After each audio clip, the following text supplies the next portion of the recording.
Hello प्यारे बच्चों। तो आज हम क्लास 8 के चैप्टर 6 को कंप्लीट करेंगे, जिसमें हम जरायुज एवं अंडप्रजक जंतु के बारे में देखेंगे। ठीक है। हमने जाना कि कुछ जंतु विकसित शिशु को जन्म देते हैं, जबकि कुछ जो है अंडा देते हैं, जो बाद में शिशु में विकसित हो जाते हैं। कुछ तो शिशु को जन्म देते हैं और कुछ जो है अंडा देते हैं, जो बाद में क्या होता है, शिशु में डेवलप हो जाता है। वे जंतु जो सीधे ही शिशु को जन्म देते हैं जरायुज कहलाते हैं। जैसे हम शिशु को जन्म देते हैं, मानव शिशु को जन्म देता है तो क्या है, जरायुज। लेकिन वे जंतु जो अंडे देते हैं वो अंडप्रजक कहलाते हैं, जैसे मुर्गी और बहुत सारे होते हैं जो अंडे देते हैं, वो क्या कहलाते हैं, अंडप्रजक कहलाते हैं। ठीक है, अंडप्रजक कहलाते हैं। निम्न क्रियाकलाप की सहायता से आप इस बात को और अच्छी तरह से समझ सकेंगे कि जरायुज और अंडप्रजक निम्न क्रियाकलाप की सहायता से आप इस बात को अच्छी तरह से समझ सकेंगे कि जरायुज और अंडप्रजक में विभेद भी कर सकेंगे। जैसे यहाँ देखिए, मछली है, छिपकली, मेंढक है, छिपकली है, तितली है, मेंढक, छिपकली, तितली, सलभ, मुर्गी एवं कोए अथवा किसी अन्य पक्षी के अंडों का अवलोकन करने का प्रयास कीजिए। क्या आप इन सभी प्राणियों के अंडों का अवलोकन कर पाए हैं? जिन अंडों को आपने एकत्र किया है उनका चित्र बनाइए। कुछ जंतु, यदि हम बात करें कुछ जंतु है ना, कुछ जंतु के अंडों का अवलोकन करना सरल होता है, लेकिन कुछ जंतु के अंडों का अवलोकन करना सरल होता है क्योंकि उनकी माँ शरीर के बाहर अंडे देती है, परंतु जैसे गाय है, कुत्ता है, बिल्ली है, इनके अंडे एकत्र नहीं कर सकते। ये इसलिए क्योंकि ये अंडे नहीं देते। इनमें माँ पूर्ण विकसित शिशु को जन्म देती है, जिसे क्या कहते हैं, इनमें जो माँ होती है ना, वो पूरे विकसित शिशु को जन्म देती है, जिसे क्या कहते हैं, जरायुज कहते हैं। अब क्या आप जरायुज एवं अंडप्रजक जंतुओं के कुछ अन्य उदाहरण दे सकते हैं? जैसे कि जरायुज में मनुष्य, गाय, भैंस, कुत्ता, बिल्ली, मुर्गी आ जाते हैं, लेकिन जो अंडप्रजक होते हैं उनमें मछली, मेंढक आ जाते हैं।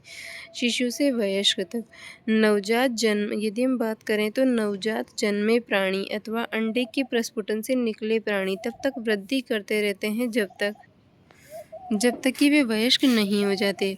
कुछ जंतुओं में नवजात जंतु वयस्क से बिल्कुल अलग दिखाई देते हैं। जो कुछ जंतु होते हैं उनमें जो नवजात शिशु होते हैं वो वयस्कों से बिल्कुल अलग दिखाई देते हैं। जैसे यहाँ हम एग्जाम्पल ले सकते हैं मेंढक का। वो अपने टेडपोल से, जैसा वो नवजात शिशु होता है, वैसा वो जो वयस्क में मेंढक बिल्कुल अलग होता है। ठीक है। वे कुछ जंतु नवजात जंतु वयस्क जंतु से बिल्कुल अलग दिखाई पड़ते हैं। मेंढक के जीवन चक्र को 6.10 में दर्शाया गया है।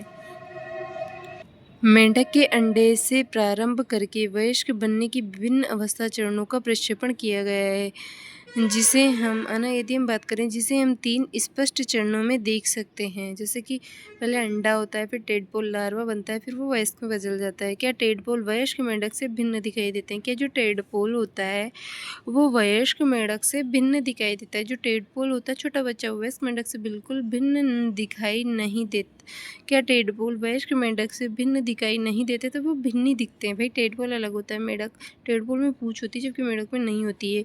क्या आप सोच सकते हैं कि किसी दिन ये टेडपोल वयस्क बन जाएंगे? टेडपोल रूपांतरित होकर वयस्क में बदल जाता है। जो टेडपोल होता है वो रूपांतरित होकर वयस्क में बदल जाता है। जो छलांग लगा सकता है, जो टेडपोल होता है वो रूपांतरित होकर वयस्क में बदल जाता है। छलांग लगा सकता है और तैर सकता है, छलांग लगा सकता है और तैर सकता है। टेडपोल रूपांतरित होकर वयस्क में बदल जाता है, छलांग लगा सकता है और तैर सकता है। कुछ विशेष परिवर्तनों के साथ टेडपोल का वयस्क में रूपांतरण क्या कहलाता है? कायांतरण कहलाता है। यहाँ पर आप चित्र भी देख सकते हैं। जैसे ये अंडा है तो ये टेडपोल है, बाद में आरंभी टेडपोल, बाद का टेडपोल, और ये क्या बन गया, मेंढक, है ना। जैसे जैसे हम, यदि हम बात करें, जैसे जैसे हम बड़े होते हैं हमारे शरीर, जैसे जैसे हम बड़े होते हैं हम शरीर में किस प्रकार परिवर्तन देखते हैं? क्या आप सोचते हैं कि हमारा भी कायांतरण होता है? मनुष्य के जन्म के समय से ही नवजात शिशु के वयस्क के समान शारीरिक अंग मौजूद होते हैं। अब हम पढ़ेंगे अलैंगिक जनन। तो अलैंगिक जनन, जब तक हमने जनन प्रक्रम का अध्ययन उन जंतुओं में पढ़ा है जिनसे हम परिचित हैं, परंतु अब अत्यंत छोटे जंतु जैसे कि हाइड्रा हो गया, सूक्ष्मदर्शीय जंतु अमीबा में जनन किस प्रकार होता है, क्या आप उनके प्रजनन के ढंग के विषय में जानते हैं? तो आइए पता लगाइए। इस प्रकार का जो प्रजनन होता है ना, जो सूक्ष्मदर्शीय जंतु जैसे अमीबा, हाइड्रा, इनमें होता है, उसे हम अलैंगिक जनन कहते हैं। यहाँ पर आप देख सकते हैं क्रियाकलाप 6.3 में हाइड्रा का डायग्राम दिखाया गया है। हाइड्रा में मुकुलन होता है। हाइड्रा की स्थायी स्लाइड लीजिए। आवर्धक लेंस अथवा सूक्ष्मदर्शी की सहायता से स्लाइड का अध्ययन कीजिए। जनक के शरीर से क्या कुछ उभरी हुई संरचनाएं दिखाई देती है? इन उभरी हुई संरचनाओं की संख्या ज्ञात कीजिए, इनका साइज भी ज्ञात कीजिए। हाइड्रा का चित्र वैसा ही बनाइए जैसा आपको दिखाई देता है और इसकी तुलना कीजिए। तो जो उभरी हुई संरचना है ना, एक नया जीव बनाती है। यहाँ पर देखिए, प्रत्येक हाइड्रा में एक या अधिक उभार दिखाई दे सकते हैं। एक या अधिक उभार दिखाई दे सकते हैं। ये उभार विकसित होते नए जीव हैं जिन्हें मुकुल कहते हैं। स्मरण कीजिए कि इष्ट में भी मुकुल दिखाई देते हैं। हाइड्रा में भी एकल जनक से निकले ऊर्ध्वधर द्वार से नए जीव का विकास होता है। इस प्रकार के जनन को केवल एक ही जनक नए जीव को जन्म देता है। इस प्रकार के जनन को जिसमें केवल एक ही जनक नए जीव को जन्म देता है उसे अलैंगिक जनन कहते हैं। जैसे हाइड्रा में मुकुल से नया जीव बनता है, इसलिए इस प्रकार के जनन को मुकुलन कहते हैं। अलैंगिक जनन की ये विधि अमीबा में दिखाई देती है। आइए देखें ये कैसे होता है। आप अमीबा की संरचनाओं के विषय में पढ़ चुके हैं। आपको स्मरण होगा कि अमीबा एक कोशिकीय होता है।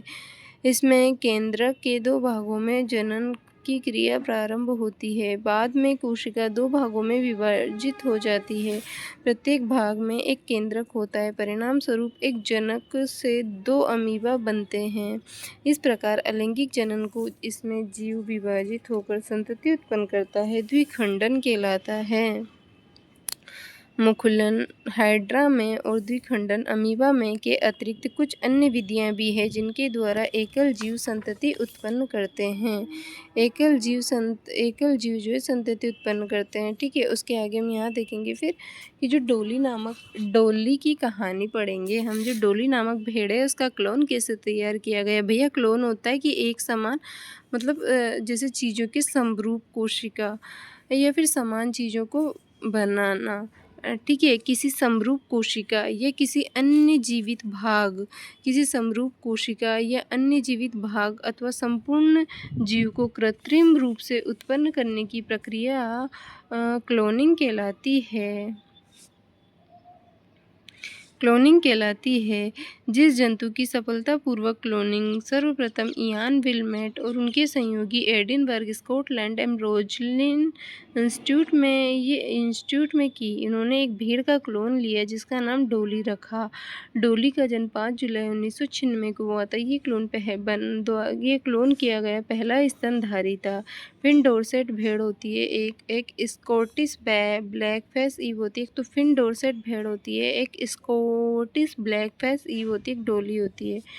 डोली की क्लोनिंग करते समय फिन डोरसेट नामक मादा भेड़ की स्तन ग्रंथि से डोली की क्लोनिंग करते समय फिन डोरसेट भेड़ नामक मादा भेड़ की स्तन ग्रंथियों से कोशिका एकत्रित की गई। उसी समय स्कॉटिश ब्लैकफेस ईव से एक अंड कोशिका एकत्र की गई। अंड कोशिका से जो केंद्रक था उसको हटा दिया। तत्पश्चात फिन डोरसेट भेड़ की स्तन ग्रंथि से ली गई कोशिका में केंद्रक को स्कॉटिश ब्लैकफिश ईव की केंद्रक विहीन अंड कोशिका में स्थापित कर दिया, है ना, स्थापित किया। इस प्रकार उत्पन्न अंड कोशिका को स्कॉटिश ब्लैकफिश ईव में रोपित किया गया। अंड कोशिका का विकास एवं परिवर्धन सामान्य रूप से हुआ, अतः डोली का जन्म हुआ। ये स्कॉटिश ब्लैकफिश ईव ने डोली का जन्म दिया, परंतु डोली फिन डोरसेट भेड़ के समरूप थी, जिससे केंद्रक लिया गया था, क्योंकि स्कॉटिश ब्लैकफेस ईव के केंद्रक को अंड कोशिका से हटा दिया गया। क्योंकि स्कॉटिश ब्लैकफेस ईव से केंद्रक से अंड कोशिका को हटा दिया गया, अतः डॉली में स्कॉटिश ब्लैकफेस ईव का कोई भी लक्षण परिलक्षित नहीं हुआ। डॉली एक फिन डोरसेट भेड़ की स्वस्थ क्लोन थी, जिसे प्राकृतिक लैंगिक जनन द्वारा अनेक संततियों को जन्म दिया। दुर्भाग्य से फेफड़ों के रोग के कारण 14 फरवरी 2006 को डॉली की मृत्यु हो 2003 को डॉली की 14 फरवरी 2003 को डॉली की मृत्यु हो गई। डॉली के बाद स्तनधारियों में क्लोन बनाने के अनेक प्रयास किए, परंतु बहुत तो जन्म से पहले ही मर गए और कुछ ही जन्म के बाद मृत्यु हो गई। क्लोन वाले जंतुओं में अक्सर जन्म के समय अनेक विकृतियां होती है।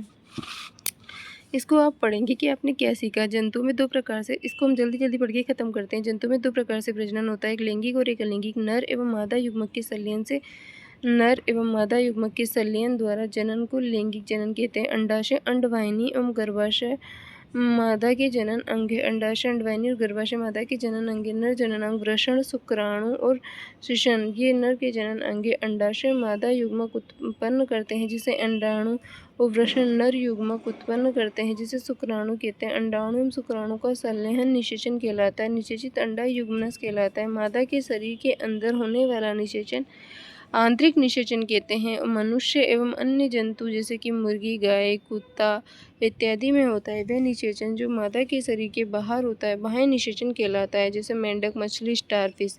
युग्मनज में अनेक विभाजन होते हैं तथा भ्रूण बनता है। युग्मनज में अनेक विभाजन होते हैं तथा भ्रूण बनता है तथा भ्रूण गर्भाशय की दीवार में स्थापित होता है, जहां उसकी वृद्धि एवं परिवर्तन होता है। भ्रूण की व्यवस्था जिसमें उसकी शारीरिक भाग विकसित होकर पहचान योग्य होते हैं उसे गर्भ कहते हैं। मनुष्य, गाय, कुत्ता जैसे जंतु जो शिशु को जन्म देते हैं उन्हें जरायुज। मुर्गी, मेंढक, छिपकली, तितली जो जंतु अंडे देते हैं उन्हें अंडप्रजक कहते हैं। लार्वा का कुछ उग्र परिवर्तनों द्वारा वयस्क जंतु में बदलने की प्रक्रिया कायांतरण कहलाती है। जनन का वे प्रकार जिसमें केवल एक ही जीव भाग लेता है लैंगिक जनन कहलाता है। हाइड्रा में मुकुल द्वारा नया जीव का विकास होता है। इस प्रकार के अलैंगिक जनन को मुकुलन कहते हैं। अमीबा स्वयं दो भागों में विभाजित होकर संतति उत्पन्न करता है। इस प्रकार के अलैंगिक प्रजनन को द्विखंडन कहते हैं। होकर संतति उत्पन्न करता है। इस प्रकार के अलैंगिक जनन को क्या कहते हैं? द्विखंडन। तो आज हमारा क्लास 8th का चैप्टर 6 कंप्लीट हुआ। कल हम चैप्टर 7 को या तो हम इसके जो अभ्यास प्रश्न दे रखे हैं कल उनको सॉल्व करेंगे, उसके बाद में हम अगला चैप्टर शुरू करेंगे। तो आज के लिए इतना ही। ओके।